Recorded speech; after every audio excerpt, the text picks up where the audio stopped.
Hey guys. Hey.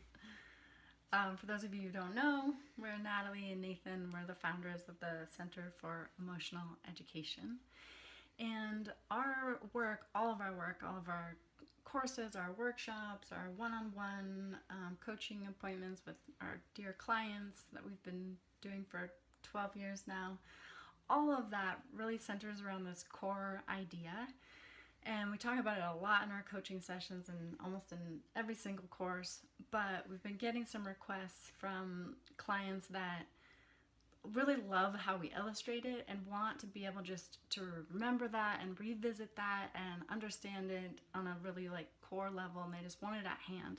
And so we're making this video just to describe it to you again, or anew if you've never heard it before. And the concept is the three parts of the brain. Of course, there are tons and tons of parts of the brain, but for our purposes, we divide the brain into three networks. The intellectual network, also sometimes called the executive network, the emotional or social network, and the survival or primal network.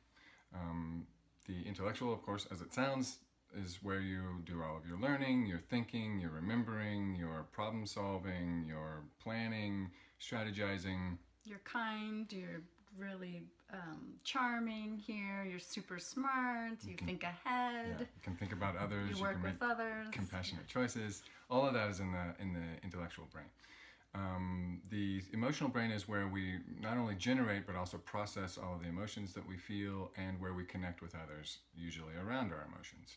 So that's how we feel upset, and maybe even how we know we're feeling upset. And it's how we feel our exuberance and our boredom, and also how we know how to link up with others when we're in community.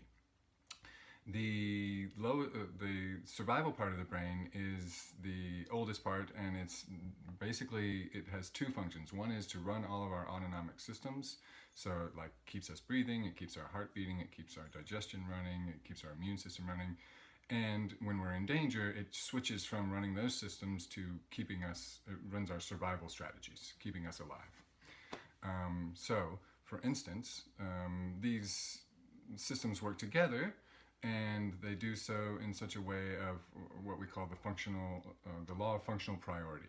So they function in terms of a priority or a hierarchy, and you have to have your survival needs met first. So that's the first order of function.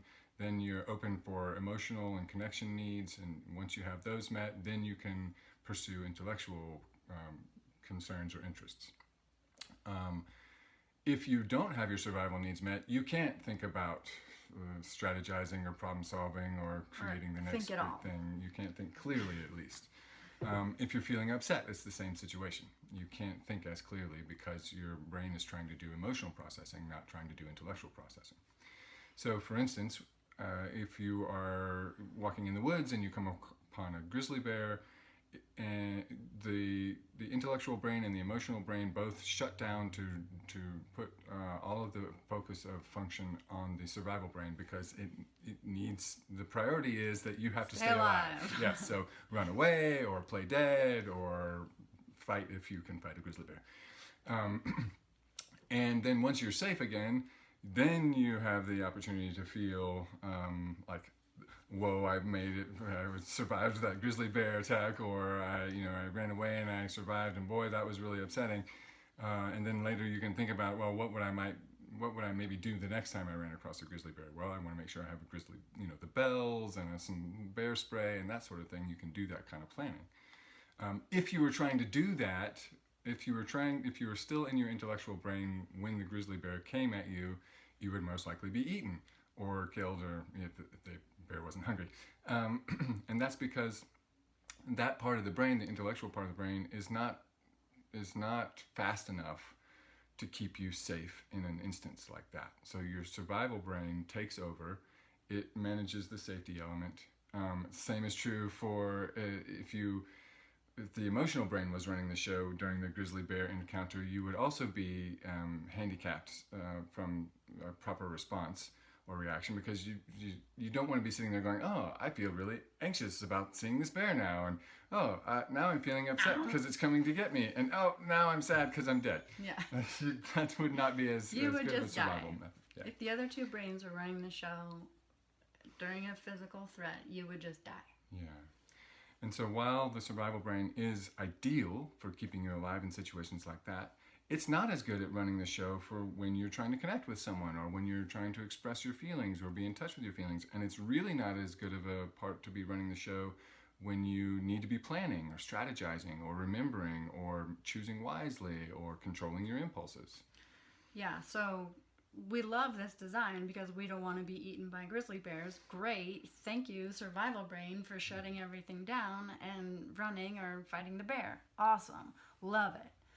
So, but the problem comes in when there is this thing that happens where the brain can't tell the difference between a grizzly bear and some other kind of problem or threat, like traffic, or your partner doesn't like what you're doing, or your boss sent you a confusing email, or you forgot to send a payment for the important thing and now you're going to have to pay this big fee and everybody will be upset. That is threat. Your brain receives that as threat. Mm-hmm. So here comes the email from your boss, and your intellectual brain shuts down, your emotional brain shuts down, and then you're in survival mode. And survival mode only does those 4 things. It fights, it runs away, it freezes, or it appeases. So here you are at work, but your armpits are sweating, and you want to just jump out the window and get out of there because this is bad, right? That's not great for the work setting. Or your armpits are sweating, and you have the fight response, and so you just email him back and say, hey, this is inappropriate, and that's not cool that you did that. And you barge in on him, and it's meeting, and it's, you know what I mean? Like, there's the fight response at the workplace, not that handy. Mm-hmm. Or you freeze, or you don't know what to do, and you do nothing, and you don't do the task, and you never respond. Or you appease, and you say, I'll do whatever you want. Oh my gosh, yeah, I'll work late on the weekends. I don't need any vacations. I'll just fix it all. Yeah, put it on my plate. I'll take it, right? Mm-hmm. You're trying to appease to get out of the threat.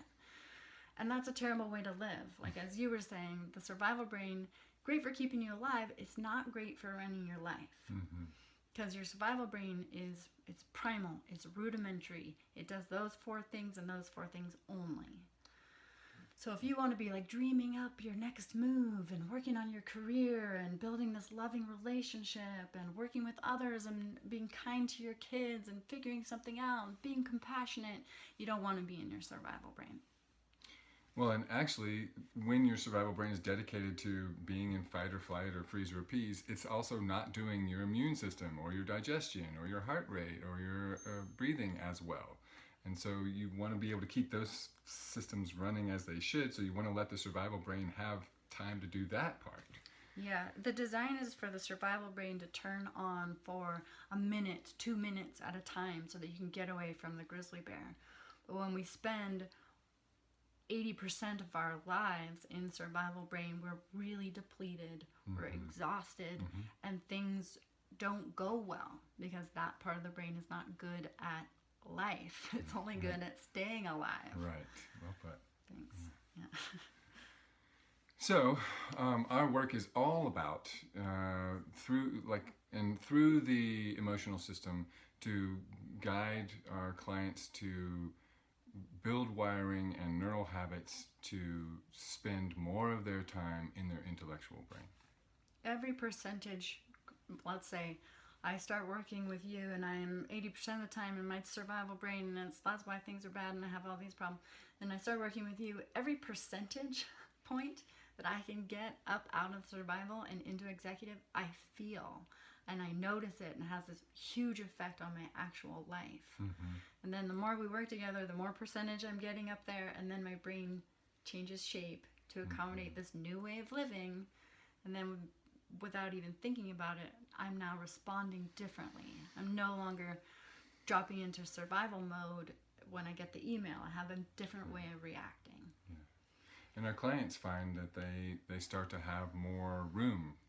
So when something triggering happens to them, they start to have tools and strategies, and then literally kind of more, I guess that's really mean figuratively, more room in their heads to manage the kind of situations that come up for them. So rather than being triggered and having to shut down for the rest of the day or run away or get into a fight, they can mediate that situation and get back to their intellectual brain and problem solve around it much quicker.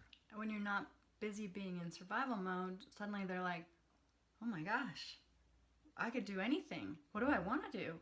I've never asked myself that question. I've just been too busy, reacting from what's been going on for me. I haven't been living forward, designing my life. I've only been responding to it.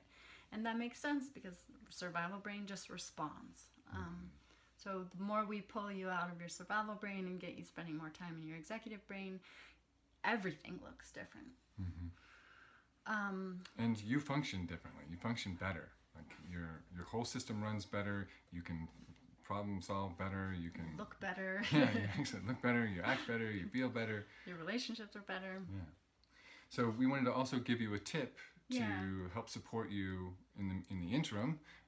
Something you can take away and start using right now today. Yeah, our tip is to take this as a lens and start looking at the world through it. When somebody is like, you're feeling weird about them, even though they're being super nice, and they're just like, I'll come by your house. No, I don't mind. And you're like, oh, what's going on? Maybe they're in a survival brain state and they're appeasing, or somebody in your family spills the salt and they just get so upset about it and they end up throwing the whole shaker against the wall. And you're like, what the heck is going on? Oh, they're in like a survival brain state fight mode. Like, I see it. It's happening for them. Like, see it for yourself. I'm walking merrily along and then I get a text and I don't even remember where I'm going, and I leave my wallet at the store. Like, it's because I'm so activated. I'm so triggered that I'm in survival mode. I'm no longer thinking clearly. I'm no longer able to figure out what my next move is. And it's really helpful because you stop taking things personally. You see people differently. You see them with compassion because you see them. It's just brain chemistry is all that's happening. And you have more compassion for yourself. Like, wow, that was triggering for me. And my brain did the thing that it's supposed to do. Like, thank you. And I think, want to start responding differently. I don't think I want to do the survival brain state living anymore. That's our tip. Like, just start to see the world this way. And that's your first step in changing that dynamic. So starting to notice, what brain state am I in? What brain state is that person in? What brain state are my kids in? What brain state is my partner in right now? And just tracking that and seeing how that influences your perspective. And your expectations, because they can't be in multiple brains at once. Right. That helps. Right. And if you want to know more about all of this, because this is just the beginning of a whole unseen world for most people of interacting with your brain in the way that your brain is designed to work and using your brain to have an easier life. If you want to know more about that, please, we invite you to come to our website, the centerforoemotionaleducation.com, and check out our resources. What's the actual? It says your complimentary gifts. Yeah. It's right on the homepage at centerforoemotionaleducation.com. Yeah. And we have a handful of gifts there that you can take away with you and begin using more of our strategies right away. All right. Well, I hope you have a lovely day. Thanks for tuning in.